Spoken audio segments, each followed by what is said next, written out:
코스모스 칼 세이건 지음 10장 영원의 벼랑 끝. 하늘과 땅이 열리기 전 혼돈에서 태어난 그 무엇이 있었다. 침묵과 공허 안에서 그것은 그것만으로 충만하여 변하지 않았고 두루 돌기는 하지만 닳아 없어지는 법이 없었다.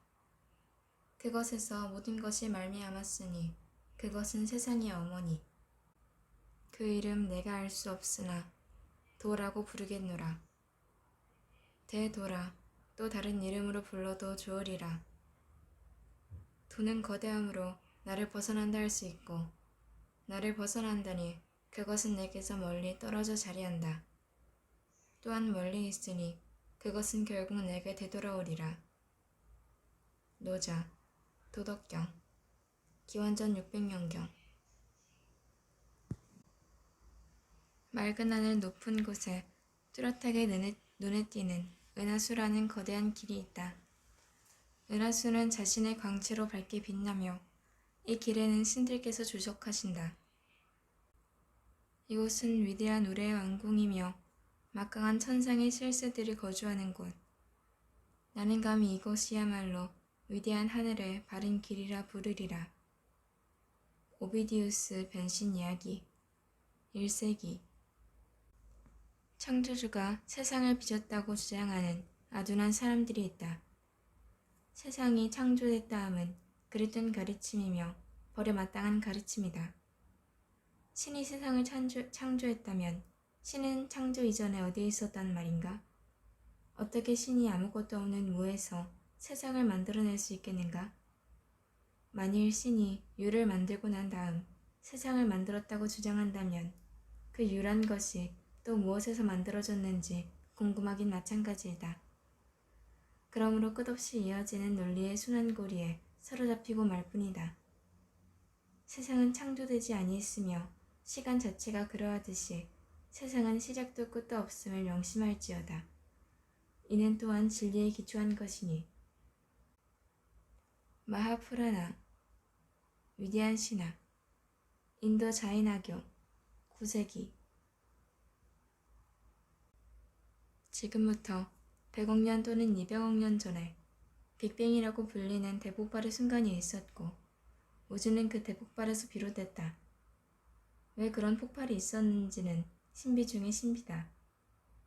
그러나 폭발이 있었음은 거의 틀림없는 사실이다. 현존 우주에 있는 모든 물질과 에너지가 대폭발의 순간에는 상상도 할 수 없을 정도로 높은 밀도로 모여 있었을 것이다. 그 상태는 부피를 전혀 갖지 않는 수학적 의미의 점이었다. 바로 그 점이 우주의 알이었다. 지구상 여러 문화권들의 창조 신화에서 우리는 우주의 알이라는 개념을 공통적으로 발견하게 된다. 대폭발의 순간에 이 우주의 모든 물질과 에너지가 현존 우주의 어느 한 구석에 모여 있었다는 것이 아니다. 우주 전체, 물질과 에너지, 그리고 이 모든 것들이 들어있는 공간마저도 하나의 점에 우그러져 있었다는 말이다. 그것은 사건이 발생할 여지가 전혀 없이 꽉 차 있는 그러한 점이었다. 대폭발의 순간 이후 오늘까지 우주는 한시도 쉬지 않고 팽창을 계속해왔다. 우주를 부풀어 오르는 풍선에 비유하고 풍선 바깥에서 그 풍선을 바라본 것으로 팽창 우주를 설명하곤 하는데 이러한 설명은 오해를 낳기 쉽다. 왜냐하면 우주의 바깥이라는 것에 대하여 우리가 알 수 있는 것이 아무것도 없기 때문이다. 바깥이 아니라 안에서 생각하는 것이 좋을 듯 싶다. 좌표 역자가 그려져 있는 공간 구조물을 상정하고 그 구조물이 모든 방향으로 균일하게 팽창한다고 상상하자. 급히 식어갔을 것이다. 그제나 이제나 우주를 가득 채우고 있는 우주 화구는 자신의 온도에 걸맞은 전자기 복사를 방출한다. 뜨겁던 화구가 식어감에 따라 복사의 파장 대역이 감마선에서 X선으로 자외선을 결쳐 그리고 우리에게 익숙한 무지개 색깔의 가시광선 대역으로 옮아온 다음 종국에는 적외선과 전파 대역으로까지 이동한다. 즉, 화구는 높은 온도에서 짧은 파장의 빛을 내지만 온도가 낮아질수록 방출되는 복사의 파장이 점점 길어진다. 이제는 극도로 뜨겁던 우주의 원시하고도 식을 대로 식어서 매우 긴 파장의 빛을 낸다.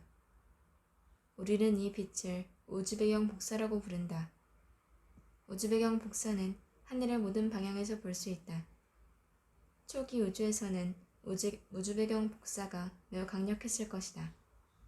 시간이 지남에 따라 물질과 에너지와 함께 공간이 계속 팽창하면서 원시 화구의 온도가 내려가 우주배경 복사가 사람의 눈으로 볼 수 있는 가시광선의 빛을 방출하던 시기가 있었다. 이때만 하더라도 온 우주가 눈부시게 빛났을 것이다. 그 후 화구의 온도가 더욱 낮아지면서 우주배경 복사의 파장대역은 적외선과 전파대역으로 이동하기 시작했다. 이때부터 우주는 깜깜한 암흑으로 보이게 된 것이다. 오늘날 우주배경 복사를 검출하려면 전파 만환경에 의존해야 한다. 초기의 우주는 강력한 복사와 고운 고밀도의 물질로 가득 차 있었다. 소립자로 충만하던 고운 고밀도의 원시화구가 점차적으로 냉각되자 거기에서 수소와 헬륨 원자들이 만들어졌다. 그러므로 우주가 주로 수소와 헬륨으로 구성된 시기가 한때 있었을 것이다. 당시에 관찰자가 있었다고 하더라도 그는 아무것도 보지 못했을 것이다. 우주가 완전히 균질하다면 어디를 둘러보나 다 똑같아서 결국 아무것도 보이지 않는 상황과 마찬가지였을 것이기 때문이다. 그러다가 밀도가 주위보다 약간 높은 지역이 군데군데 생기면서 가느다란 실과 덩굴선 모양의 가스 주머니들이 생기기 시작했다. 이것들이 자라 가스구름으로 태어났다. 이 가스구름이 거대한 해전 원반체로 변신하여 반짝이는 점들을 수천억 개씩 품으면서 자신의 발길을 더해갔다.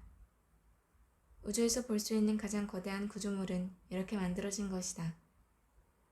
오늘날 우리는 이것들을 은하라는 이름으로 부르며 우리 자신도 이러한 구조물의 한 구석을 차지하고 있다. 대폭발이 있는 즉 약 10억 년이 지나자 우주물질 분포에 비균질 구조가 나타나기 시작했다. 즉 덩어리가 생기기 시작했다. 아마 대폭발 자체가 완벽하게 균일하진 않았던 모양이다. 이런 덩어리들은 여타 지역보다 밀도가 약간 높았으므로 주위에 있던 밀도가 희박한 물질을 중력으로 끌어당길 수 있었다. 이래하여 수소와 헬륨가스 구름이 점점 자라났다. 이것들은 나중에 은하단으로 변신하기로 운명지어져 있었다. 처음에는 아주 작았던 비균질 구조들은 시간이 지남에 따라 주위의 물질을 중력으로 끌어들여 점점 크게 성장해갔다. 중력 수축이 진행됨에 따라 원시 은하들의 회전 속도는 점점 더 빨라져갔다. 그것은 각 운동량이 보존되기 때문이다. 회전하는 물체는 회전축의 수직한 방향으로 원심력을 느낀다. 그러므로 회전하는 기체구름은 중력이 원심력에 상쇄되는 적도 근방보다 회전축 근방에서 빨리 수축한다. 따라서 회전하는 가스구름은 중력 수축이 진행됨에 따라 점차 납작한 모습의 회전 원반체로 변하다가 결국엔 나선 은하가 된다. 그러니까 거대한 바람개비 구조의 물질 분포가 텅 빈 공간에 자리 잡게 되는 셈이다. 가스구름들 중에서 애초부터 아주 느리게 회전했던가 질량이 충분히 크지 않은 것들은 중력 수축하여 타원 은하가 되었다. 우주 공간을 눈여겨보면 하나의 거푸집에서 찍어낸 것처럼 모양이 아주 비슷한 은하들이 우주 도처에 널려있는 것을 알 수 있다. 그럴 수밖에 없는 것이 은하들이 만들어지는 과정에서 가장 중요한 요인으로 작용하는 중력의 법칙과 각 운동량 보존 법칙이 우주 어디에서든지 그대로 성립되기 때문이다. 중력 법칙과 각 운동량 보존 법칙은 지상에서는 물체의 낙하운동과 피겨스케이트 선수의 회전 묘기도 지배한다. 지구라는 미세한 세상에서 성립되던 이 두 법칙이 거대한 천상 세계에서도 그대로 성립하여 은하의 형성에 결정적 역할을 하는 것이다. 아직 덜 성숙한 은하 내부에서도 중력 수축이 국부적으로 진행된다. 질량은 은하에 비교될 수 없을 정도로 작지만 밀도가 충분히 높은 성간운들은 중력 수축을 한다. 수축으로 성간원의 부피가 감소하면서 중심부의 온도가 상승하고 내부의 온도가 약 1000만도에 이르면 수소가 헬륨으로 변하는 핵융합 반응이 일어난다. 드디어 별이 탄생하는 순간이 찾아온 것이다. 초기 질량이 무척 큰 별들에서는 핵융합 반응을 통한 진화가 매우 빠르게 진행된다. 질량이 큰 별은 표면에서 막대한 양의 빛 에너지를 방출하는데 이것을 공급하려면 중심부의 수소를 빨리 태워야 하기 때문이다. 질량이 큰 별은 작은 별보다 핵연료를 훨씬 더 빠르게 소진하고 자신의 일생을 초신성 폭발로 마감한다. 핵융합 반응으로 일생 동안 합성한 헬륨, 탄소, 산소, 그 위의 무거운 원소들을 초신성 폭발의 순간에 성한 공간으로 흩어버린다. 이 무거운 원소들이 다음 세대의 별을 만드는 원료물질로 다시 쓰임으로써 하나의 사이클이 완성되는 것이다. 중량급 항성들이 이렇게 초신성 폭발로 폭발할 때마다 충격파가 발생하는데 이 충격파가 주위에 있던 가스층을 통과하면서 압력을 가하는 동시에 그 가스 물질을 가속시킨다. 계속해서 발생하는 충격파는 결국 은하간 물질을 압축하고 은하들까지 가속시킨다. 충격파의 압축작용 덕분에 중력은 자신의 위력을 발휘할 호기를 맞게 된다. 은하 또는 은하단 규모의 가스덩어리뿐 아니라 이것보다 질량이 훨씬 작은 가스구름에서도 충격파로 인해 중력 수축이 촉발된다. 그러므로 다양한 크기의 구조물들이 여기저기에서 만들어지는데 이때 초신성 폭발이 결정적 기여를 한다. 이게 바로 우주 진화의 대서사시이다. 대폭발에서 은하단, 은하, 항성, 행성으로 이어지고 결국 행성에서 생명이 출현하게 되고 생명은 곧 지능을 가진 생물로 진화하게 된다. 물질에서 출현한 생물이 의식을 지니게 되면서 자신의 기원의 대폭발의 순간까지 거슬러 올라가 인식할 수 있다니 이것이 우주의 대서사시가 아니고 또 무엇이겠는가.